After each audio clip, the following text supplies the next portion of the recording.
here is the drum after it's set overnight, and we're going to pull verticals. So this is supposed to be a video that's going to help people both that are drum makers already and people that want to head their own drum that have never done it before. Pulling verticals is not the easiest part of it, and that's not the hardest part either. Making the shell is probably the hardest part, but I wanted to show you a couple of options because not everybody has a puller like what I've got, the porta puller. This is, see if you can see it here. This is what I was using up until I built my table. I have a pulling table as well. I kind of rubbed the cleats off of it though for the porta puller. I like it better. But anyway, this is what I was using before. I didn't have cleats at the time, and I just put a little hook on here. If you can see that. Anyway, there's a little hook, and that hooks the rope. You pull it when as it gets looser and looser. You can wrap a few wraps around here, and then it's got this thing on the back that I can put the rope into, or wrap it around here a couple times and stick it in there. It won't slide out here. So anyway, it works, and I did it for a long time, many years with this particular one. I've made several of these and sold them to other drum makers that are local. But that's not how I'm going to do this one. This one I'm going to introduce you to the porta puller. Basically, the pulling table is nice. Oh my God, it's nice. I remember when Shorty Palmer was first developing it, we had like an hour-long conversation about how it worked. And so the same time he built his, I started working on a version of mine. I gave up on it because I didn't have the cleats, and it sat for as just a table that I worked on for, I don't know, 6 or 8 months. And then Shorty finally released the videos of him using his table, and I finally understood what he was talking about, and I finished mine out, was able to order the cleats from a sailboat company, and it worked great. The trouble is, I do a lot of shows where I'm out in the woods. I camp out, it would be 4 days or whatever, and so I've got to pack the drums that I'm selling and my camping gear. And when I had to add that table, well, it takes up a lot of space. It's big, it's bulky. So recently I made this. This is the porta puller. Let me set it down carefully here. I'll show you how it goes together. Guess I really don't need the towel today because I'm not going to be laying it down there. So, all right. Can you see that okay? Good. So this is the lever. Snaps right off of there. Fits into there. And then on this side, I'm going to take a couple of nuts off here.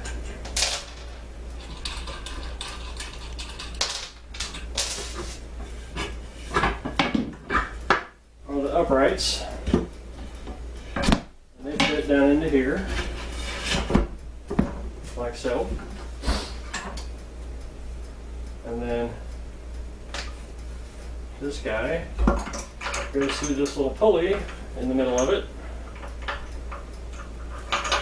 And if I turn that around the right way, it'll hook into that.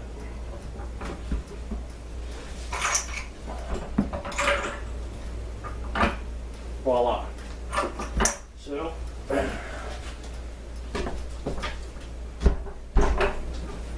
drum goes there. Get around my start here.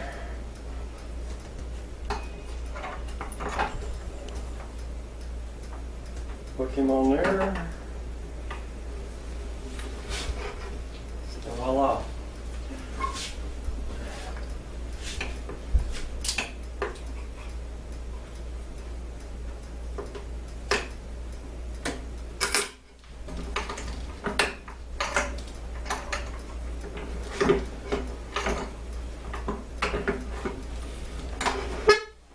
Of course, the disadvantage is that I'm not standing at it, but it works great.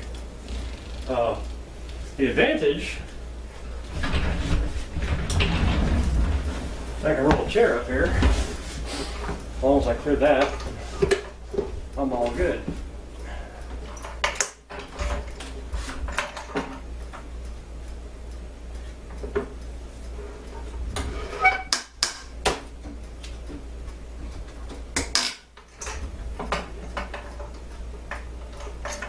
It doesn't pull as far as the table puller, which is actually a good thing.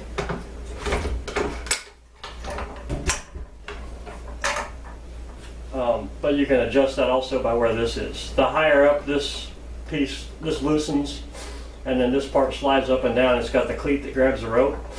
The higher up you move it, of course, the harder it is to pull, but at the same time, the farther down it pulls this one. So when you're doing a wet stretch, you can actually pull quite a bit and be okay. But I leave it down pretty much right in here so far. I've only done about 4 drums with this being number 5.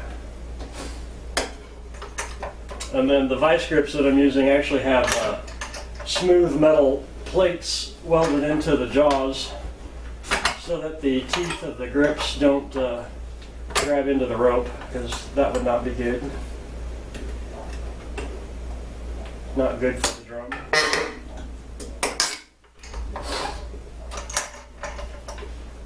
But I thought it was a slick little puller.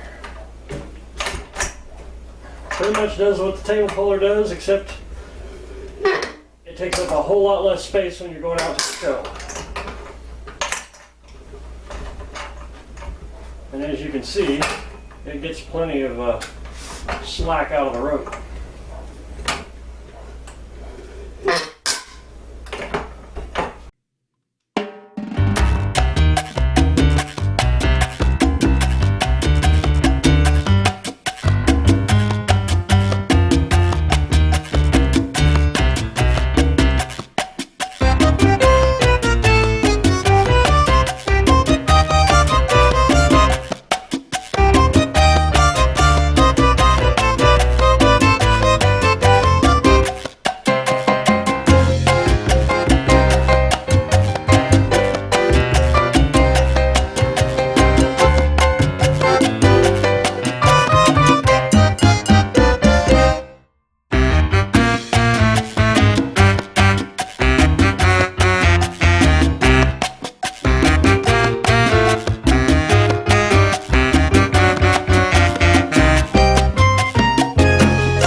It's also nice because you can get that lever out of the way to tie off and whatnot. You might have noticed.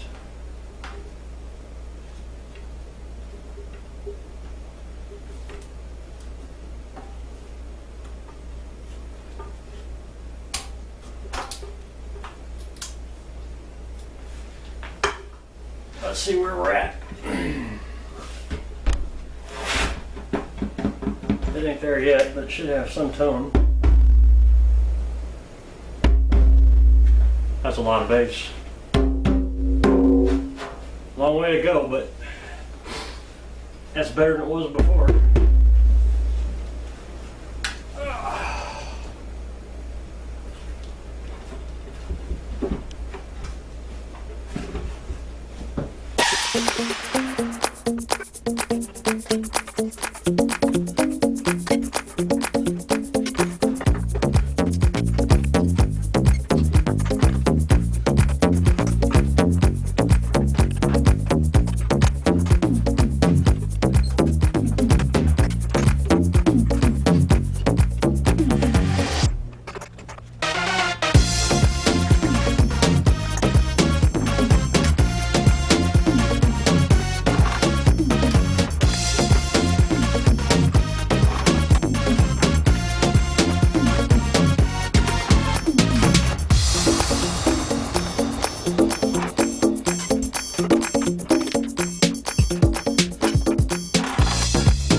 ways to go. It still doesn't have tone the way that I like, or and the bass is still a little ringy. But one of the things I do when I'm stretching a head like this is I let it rest. I'm gonna let it like settle into the new position. It's just stretched out probably a good ½ inch, and I don't want to go too fast with it because I've broken heads that way before. So, but this one's like, seems to be holding up pretty good. The shell seems to sound good. I mean, it's monster bass. So, but anyway, there it is. That's that will be my heading video. I stated earlier in one of the all the little word things that pop up on the bottom of the screen that I will try to do a 2-ring flap over the way that I do them later on. We'll see. I've got 2 more drums out in the shop that are ready to head. I got rings made for them, and I got a week and a half before my next show, which is actually what I've been doing, is trying to prepare for that show. I'd like to take 10 with me, but I don't think I'm going to make it. Trying. So anyway, hope it was educational for y'all, and be sure to subscribe if you haven't already. I'll have more of them up soon. Thanks again.